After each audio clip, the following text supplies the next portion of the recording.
Shalom jemaat Tuhan, puji Tuhan. Kita bersyukur kepada Tuhan bahwasanya pada pagi hari ini kita masih punya kesempatan untuk kita mengikuti ibadah online. Saya yakin dan saya percaya setiap kita yang hari ini kita masih punya kesempatan, masih punya waktu untuk kita mengikuti ibadah online. Ini semua oleh karena kasih Tuhan buat kita. Haleluya. Saudara-saudara, saya tahu kita semua sampai hari ini dalam keadaan tubuh yang sehat, yang kuat, dan saya berdoa terus kepada Tuhan supaya semua jemaat Tuhan maupun saudara-saudara yang lagi mengikuti ibadah ini, saudara tetap ada di dalam pemeliharaan Tuhan, berkat Tuhan, kesehatan dan kekuatan Tuhan akan limpahkan dalam hidup saudara semua. Puji Tuhan. Saudara, pada pagi hari ini saya memberi tema firman Tuhan atau khotbah saya ini dengan judul berkat rohani, ya, berkat rohani. Mari sebelumnya kita akan membuka di dalam surat Efesus pasal pertama ayat yang ketiga. Demikian bunyi firman Tuhan.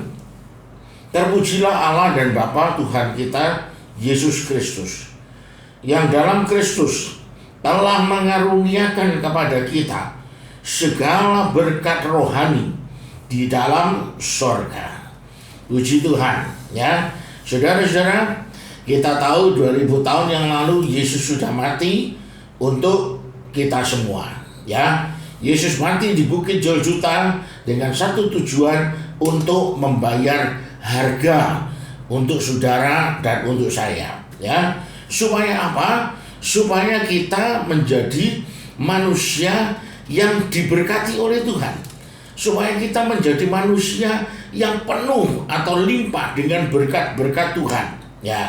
Saudara-saudara, kita tahu Tuhan disiksa, Tuhan dianiaya, Tuhan dicambuk, Tuhan dicaci maki, diludahi, ya. Itu semua adalah bentuk bayaran Tuhan untuk kita semua, ya. Supaya apa? Sekali lagi, supaya kita menjadi manusia yang diberkati oleh Tuhan. Makanya saya katakan, saudara, Yesus mati di kayu salib, ya, itu merupakan sebuah pengorbanan yang sungguh, yang sangat mahal untuk kita semua, ya. Bukan sesuatu yang main-main, ya, yang kemudian kita lupakan, kita remehkan, saudara. Tapi itu adalah sesuatu yang perlu kita ingat dan camkan baik-baik, bahwa pengorbanan Kristus itu adalah sesuatu yang sangat mahal nilainya, ya. Dia sudah membayar kita supaya kita menjadi orang-orang yang diberkati oleh Tuhan. Yang setuju katakan amin, ya. Nah, saudara-saudara, mungkin saudara berpikir gini, ya, saya percaya sih Pak Budi bahwa Tuhan itu memberkati saya, tapi kok sampai saat ini ya saya tidak melihat wujudnya Tuhan itu memberkati saya. Saya hidup masih kekurangan, atau saya ini hidup pas-pasan. Katanya Tuhan memberkati saya, ya. Nah, saudara-saudara, tadi ayat yang kita baca, Efesus 1 ayat yang ketiga, ada kata berkat rohani, ya. Berkat rohani. Berkat rohani itu berasal dari bahasa Yunani, ya, pneumatikos, ya, yang artinya sesuatu yang asalnya dari Roh Kudus, ya, sesuatu yang asalnya dari Roh Kudus. Saudara harus percaya terlebih dahulu, ya, bahwa yang memberkati kita, yang memberkati saudara dan saya itu adalah Tuhan, ya, bukan majikan saudara, bukan bos saudara, bukan perusahaan tempat di mana saudara bekerja, ya, atau bukan keluarga saudara, atau bukan lingkungan saudara, tetapi saudara harus tahu, ya, yang memelihara saudara, yang memberkati saudara itu adalah Tuhan Yesus sendiri. Yang setuju katakan amin, ya. Nah, saudara-saudara, Saya ambil contoh kita ini semisal sebagai orang tua yang punya anak, ya. Tentunya kita itu ingin memelihara anak kita, ya, memelihara anak kita sendiri. Terlebih lagi Bapa kita yang di sorga, ya. Bapa kita yang di sorga itu Dia pasti ingin memelihara saudara dan saya. Amin, ya. Dia ingin memelihara saudara dan saya. Nah, saudara-saudara, kalau sampai berkat-berkat itu tidak kunjung datang kepada saudara, berkat-berkat itu belum saudara nikmati sampai hari ini, mari saudara-saudara, kita mengintrospeksi diri kita sendiri. Ya, kita introspeksi diri kita sendiri, koreksi diri kita. Ya, perhatikan dua hal. Apa? Yaitu apa yang saudara percayai dan apa yang saudara katakan. Ya, saudara-saudara. Beberapa orang mengeluh, ya, mempersalahkan semua orang, ya, segala sesuatu di sekeliling mereka. Baik itu keluarga mereka, orang tua, lingkungan, perusahaan, majikan kita, ya, saudara. Wah, mereka mengeluh seolah-olah majikan saya yang salah, orang tua saya yang salah, keluarga saya yang salah, dan lain-lain. Ya, saudara. Mengeluh karena tidak ada berkat. Diomeli bos sedikit, langsung update status. Ya, isinya apa? Ngerasani bos. Kecewa dengan orang tua, update status. Ngomel-ngomel, menjelek-jelekan orang tua. Ya, lagi mantel, kesel sama tetangga, saudara, sindir balik lewat Facebook. Nah, tidak punya uang, ya, update status. Jadi sosial media itu isinya tempat omel-omelan, ya, tempat mengeluh. Saya mau katakan kepada saudara-saudara, itu sangat tidak bijaksana, ya, tidak efektif. Makanya saudara jangan banyak mengeluh, jangan banyak ngomel, ya, lewat itu tadi Facebook, ya toh, lewat status, update status.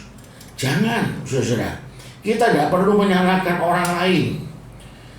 Kita tidak melihat berkat yang sudah Tuhan buat untuk kita. Alasannya itu hanya satu. Karena kita tidak percaya. Dan yang kita katakan pun itu salah. Saudara, kalau yang kita percaya adalah berkat Tuhan, berkat yang ditentukan oleh bos kita, tempat perusahaan kita bekerja, lingkungan kita, ya saudara, saya katakan sampai kapanpun saudara tidak pernah akan melihat berkat dan mendapatkan berkat itu. Karena apa? Karena yang saudara percayai salah. Saudara yang dikasihi oleh Tuhan, saya ingin saudara percaya, ya, dan saudara mengakui bahwa saudara itu diberkati hanya oleh karena Kristus, ya. Karya Kristus itu yang sudah dibuktikan di atas kayu salib, ya, itu yang memberkati saudara, ya. Bukan majikan, bukan tempat perusahaan saudara bekerja, sekeliling saudara, orang tua, keluarga, dan lainnya. Bukan, ya. Berkat saudara itu murni karena Tuhan ingin memberkati saudara. Dan saya katakan itu sudah dibayar harga, ya, oleh Tuhan Yesus Kristus. Dia melayakkan saudara, dia melayakkan saya untuk diberkati. Ya. Nah, saudara-saudara, yang berikutnya perkataan.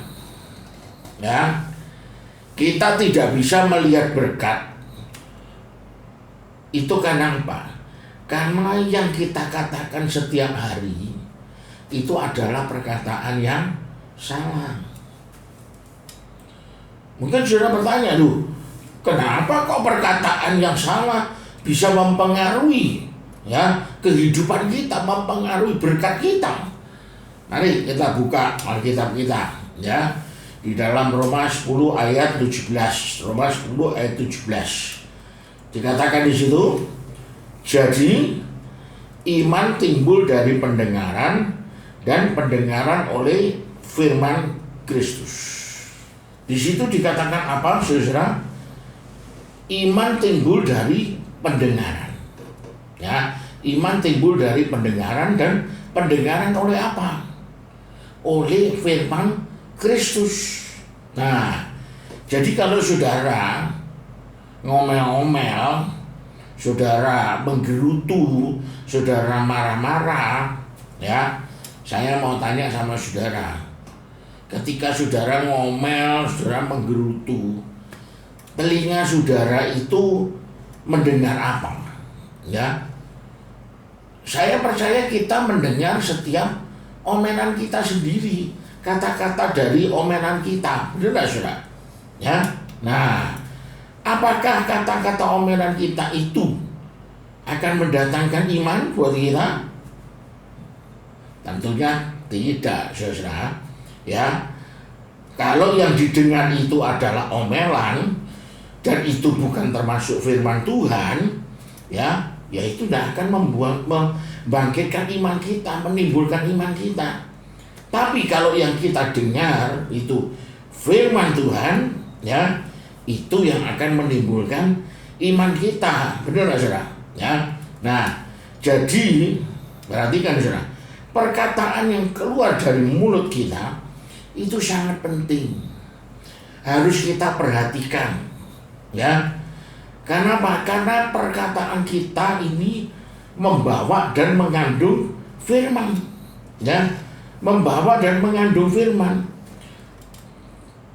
Kalau apa yang kita katakan sehari-hari isinya itu cuma ngerasani bos, ngerasani perusahaan kita, ngerasani sini sana, tetangga ngomel sini sana, ya saya katakan saudara akan rugi sendiri, saudara akan makan hati, ya, saudara tidak produktif dan semakin tidak bisa melihat berkat yang sudah Tuhan sediakan bagi kita semua.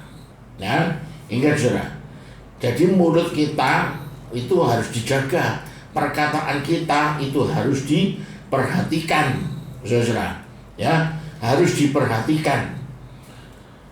Coba kata-kata yang saudara keluarkan, ya, itu diganti dengan yang lebih baik, ya, diganti dengan perkataan yang lebih membangun.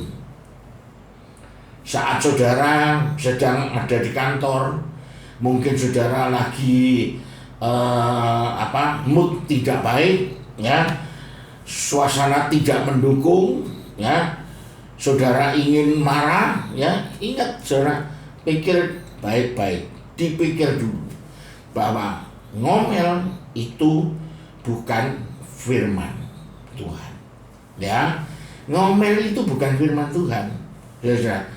Jadi ingat apa yang dikatakan Amsal, bahwa mati hidup kita itu ditentukan oleh perkataan kita, oleh mulut kita. Jadi hati-hati kita ini berkata-kata, saudara. Ya, pneumatikos yang tadi saya katakan, ya, itu dimulai dari hati kita dulu, saudara. Ya, dari dalam keluar, ya. Artinya apa? Dari hati saudara ini terlebih dahulu saudara harus percaya dengan benar, ya, bahwa saudara diberkati itu karena murni pengorbanan Kristus di Bukit Golgota, ya. Bukan karena perbuatan baik saudara, bukan usaha saudara, bukan karena saudara pandai, ya, tapi itu karena murni pengorbanan Kristus, ya. Bukan perusahaan saudara, bukan majikan saudara, ya, tapi murni pengorbanan Kristus, ya. Murni karena Kristus sudah membayar untuk saudara semua. Nah, setelah hati kita mempercayai yang benar itu, ya, saudara, baru kemudian akan keluar lewat mulut kita. Baru keluar lewat mulut kita. Saudara-saudara, saya beri contoh begini, saudara. Banyak orang ingin hidupnya ini sehat, ya, kuat, ya. Saya percaya semua orang ingin hidup sehat, ya. Sekarang ini banyak orang, ya, setiap pagi berolahraga, ya. Setiap hari makan makanan yang bergizi, ya, makan makanan yang sehat, ya, saudara. Apalagi sekarang ini, wah, orang itu sekarang lagi sepedaan, saudara, ya.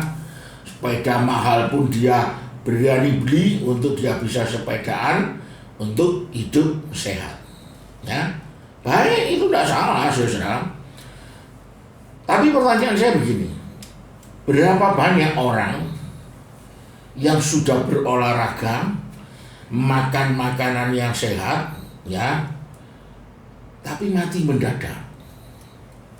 Ya, saudara, banyak, saudara, ya, mati mendadak, saudara.